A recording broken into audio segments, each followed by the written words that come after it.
shallow depth of field gives that cinematic look that every indie filmmaker loves. What is it and how do we accomplish it? Depth of field on this episode of the Light Journal.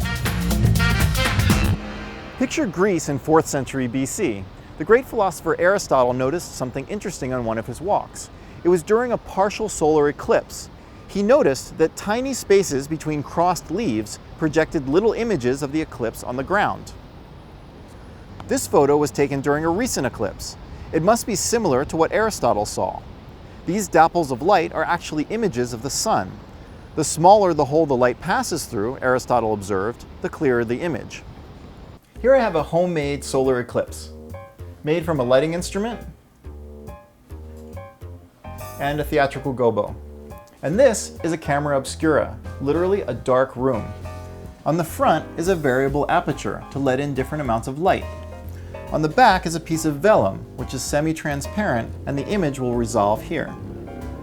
With a wide aperture, the image does not resolve very well, but when I stop down to nearly a pinhole, suddenly we can make out the crescent shape. Early camera obscura used a tent or an entire room to collect the light coming in from a tiny hole in the wall. Artists could then paint on a canvas to reproduce a realistic image of a landscape or a building. Note that the image is projected upside down. How does this work? Well, light coming from an object normally scatters in all directions. Creating an aperture restricts the light somewhat so that only some of the rays make it through the opening. Make the aperture really tiny, and only a small subset of rays makes it through, forming a coherent image. So if I take my camera obscura and I put a piece of film in the back, I'm just going to secure it.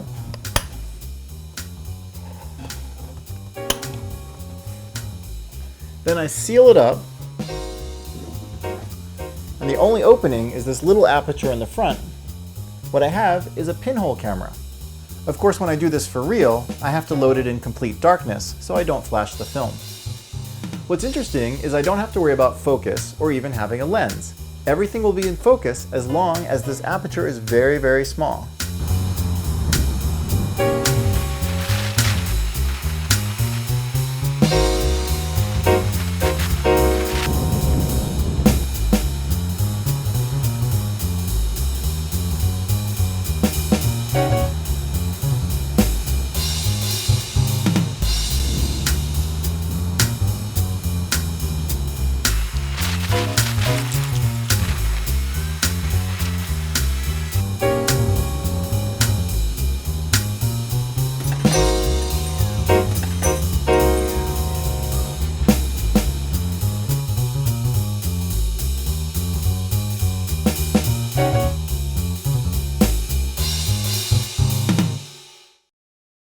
Wow, so pinhole cameras are really great.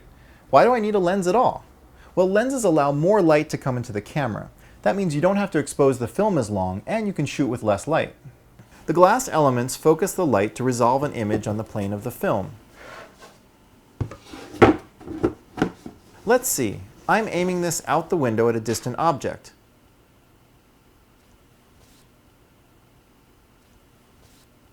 And I have a lens in here with a focal length of 285 millimeters. That's the distance from inside the lens to the image plane. Place film or a sensor there, and voila, the image will be in focus. Now this formula for focal length only works for objects that are essentially infinitely far away. For closer objects, the distance to the image plane must be adjusted. Of course, this is all very simplified. Camera lenses actually have several glass elements to correct distortion and allow for easy focusing and zooming. Lenses contain an adjustable diaphragm or aperture to let in a variable amount of light. When the aperture is wide open, there is a very shallow depth of field, meaning there's only a small range in which the subject is in focus. Anything closer or farther away is noticeably blurry. Why is that? Let's focus on a single dot of light for this demonstration. When the dot moves, the image projected on the film or sensor expands to become a circle. This is called a circle of confusion, and the bigger the circle, the more out of focus the image is. If each dot of light becomes a circle, that's a blurry image. Let's stop down our aperture and do that test again. With a tiny opening to the camera, like a pinhole or a very high f-stop, the dot will essentially focus anywhere. If the camera or subject moves, everything still appears to be in focus. The shot is then said to have deep focus, or a large or deep depth of field. This was a look favored by Hitchcock and other mid-century filmmakers. It allowed them to put a lot of information in a scene and create complex, deep staging. But shooting top-down means you need a lot of light. Other factors influence depth of field. Wider lenses, as a rule, have a larger depth of field. Longer lenses have a shallower depth of field for the same framing.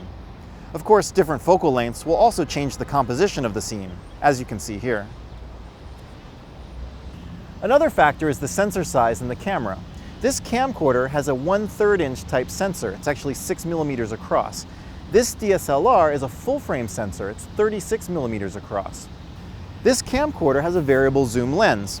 If we set that to 22 millimeters, that actually looks the same as a 135 millimeter lens on the DSLR. That's a huge difference. And remember, a longer lens is going to give a shallower depth of field. So generally speaking, cameras with a large image sensor will have a shallower depth of field. Also note that focus changes more dramatically the closer the subject is to the camera. At this distance, your depth of field might be less than an inch. Out here, several feet one way or the other doesn't make much difference. And for the same reason, the depth of field is bigger behind the subject than in front. Here, more of the scene is in focus behind the model than in front of her. So as you can see, depth of field is a trade-off. A shallow depth of field isolates your subject and gives you that nice blurry background. And you don't need a lot of light since your aperture is wide open.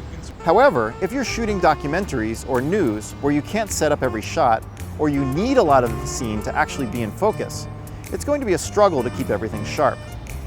A large depth of field allows for deep staging, and you have less of a focus issue.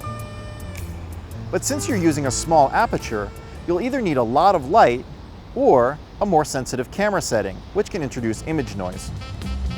Well, I hope that gives you some introduction to depth of field.